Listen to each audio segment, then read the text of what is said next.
Bienvenidos a Cine Aparte y gracias por darle otra vez clic al enlace. Hace unas semanas llegó a cartelera Tully, que es la tercera colaboración entre el director Jason Reitman y la guionista Diablo Cody, y no hablé de ella y me quedé con ganas de hacerlo, y sí que lo voy a hacer hoy a propósito de otra película que llega a cartelera, porque me parece que hacen una buena mancuerna, que funcionan bien juntas. Pero antes de hablar de la segunda película, voy a describir brevemente Tully. Se estrenó el 10 de mayo y no sé si fue coincidencia, y si no lo fue, fue una decisión ingeniosa de los distribuidores. ¿Por qué? Porque en México el 10 de mayo celebramos el Día de las Madres y esta película aborda la maternidad desde una perspectiva inusual para el cine. En general, el cine, las instituciones, la publicidad y la sociedad misma sugieren que la maternidad siempre es algo que provoca felicidad, idealizan la experiencia, y esto acaba siendo opresivo para las propias madres que sienten que no pueden expresar su miedo, su frustración, sus inseguridades, su cansancio mismo. Y esta opresión no es algo que yo diga que exista, se ha comprobado que existe en numerosos estudios. Se ha hallado, por ejemplo, que las mujeres, sobre todo las mujeres, desarrollan neurosis o a veces trastornos psicológicos más graves, intentando aparentar normalidad. Y si se ponen a pensar, es una paradoja muy cruel que la locura pueda desprenderse o derivarse del esfuerzo de aparentar no estar loco o loca, lo que sea que eso signifique. Y parecería que ya me estoy olvidando de Tully, pero no, este es el tema de la película. Es una historia que tiene como protagonista una mujer llamada Marlo, interpretada por Charlize Theron, embarazada, a punto de dar a luz y además obligada a prestar atención a sus dos hijos pequeños, que son demandantes. Tiene un esposo, pero está, a veces no está, viaja mucho y cuando está juega videojuegos, cosas así. Y por lo tanto, llegado el momento de cuidar a una recién nacida, además de otros dos niños, Marlo siente que la rebasa la carga de trabajo. Y es entonces cuando su hermano le propone contratar a una niñera de noche y ella al principio rechaza la idea y después reconsidera. Y es así que en esta historia aparece Tully, una chica joven y entusiasta que le quita a Marlo muchos pesos de encima y le permite recuperar horas de sueño de entrada y también la independencia que Marlo consideraba perdida. Esta película tiene un giro de tuerca que no voy a revelar, pero sí va a quedar un poco sugerido, así que tomen esto como una advertencia. Y queda sugerido, en tanto, tiene que ver con lo que hablaba hace un instante, con cómo las crisis emocionales de la maternidad, si no se ventilan, pueden derivar en depresión postnatal o en psicosis postnatal. Y ahí está el spoiler. Esta película en Estados Unidos generó una pequeña polémica. Hay quien decía, hubo quien dijo que tendría que haber terminado con Marlo recibiendo tratamiento psiquiátrico. Y ustedes si siguen este videoblog sabrán qué opino de la visión del cine como una receta o como un manual de comportamiento. No es una receta, una película tiene todo el derecho a mostrar un problema sin solucionarlo, y creo que ese es justo el tema y el punto de Tully, y lo logra muy bien.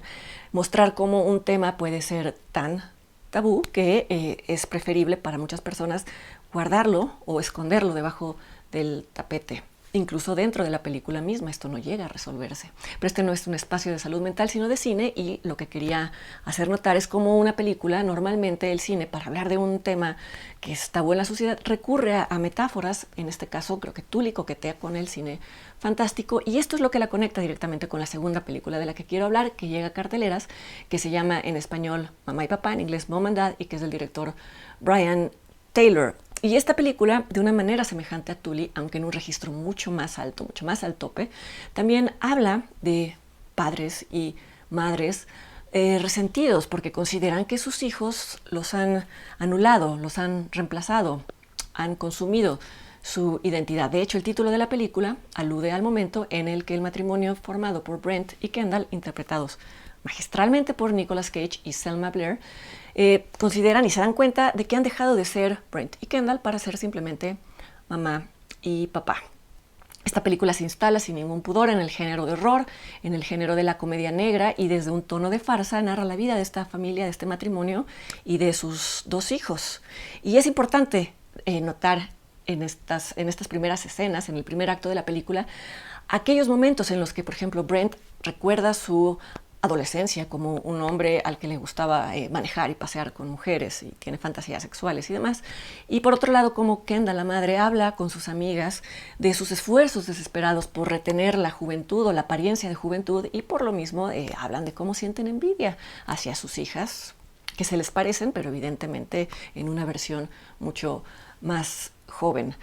Antes de que se me olvide, una trivia, esta película tiene como fotógrafo a Daniel Pearl, que es el mismo fotógrafo de una de mis películas de terror favoritas desde siempre, que es la película Masacre en Texas, de 1973, de Tobe Hooper. De hecho, una de las primeras cápsulas de video de Cine Aparte está dedicada a esta película, por si la quieren ver, o si no les dejo aquí el enlace. Y no es casual que también se trate de una película que habla de familias disfuncionales. Mom and Dad podría considerarse una película del género de zombies. Ha habido películas de zombies que hablan de lucha generacional, como fue el caso de la clásica La Noche de los Muertos Vivientes de George Romero, en donde aparece una niña que se devora a sus padres. Esta película es de 1968, que es el año y es la década de los conflictos generacionales, entonces de alguna manera tenía sentido hacer alusión a este conflicto. En general, tiene sentido que las generaciones nuevas quieran simbólicamente aniquilar a las generaciones que las precedieron. Simbólicamente, y esto se ha tratado en muchas novelas, en la literatura y en el teatro, los hijos deben matar simbólicamente a los padres para forjarse un lugar en el mundo. Lo que no es tan común, y por eso me parece muy interesante Mom and Dad, es lo contrario, es mostrar el impulso contrario, el de padres queriendo aniquilar a sus hijos, que es un impulso no tan natural, por supuesto que no es natural en el mundo real, pero sí lo es en un nivel simbólico o en un nivel psicológico, como mencionaba a propósito de Tully. Y al hacerlo a partir de una película de horror, esto permite, creo, a las audiencias hacer catarsis. Muchas veces me han preguntado qué es lo que me gusta del cine de horror. Es justamente esto, que el cine de horror y la literatura de horror incluso, también el teatro, que permite plantear metáforas, es que crea universos imaginarios en los que nos permitimos ser monstruos, no siempre identificarnos con las víctimas, sino con los victimarios, actuar nuestros peores deseos, y volver al mundo real sin haber hecho daño a nadie, incluso riéndonos de nuestros peores deseos. Y bueno, como dije en un principio, Tully y mamá y papá están emparentadas no solo en el tema de padres resentidos que buscan recuperar su independencia, sino en que recurren al género del horror o al género fantástico, al género B, para hablar de un tema que es todavía considerado tabú en la sociedad. Muchas otras películas lo han hecho, pero estas dos están en cartelera, así que me pareció que era una buena oportunidad para hacer un combo sobre padres que quieren deshacerse de sus hijos, aunque sea momentáneamente. Y yo los espero aquí la semana que entra en otra entrega de Cine Aparte. Hasta entonces.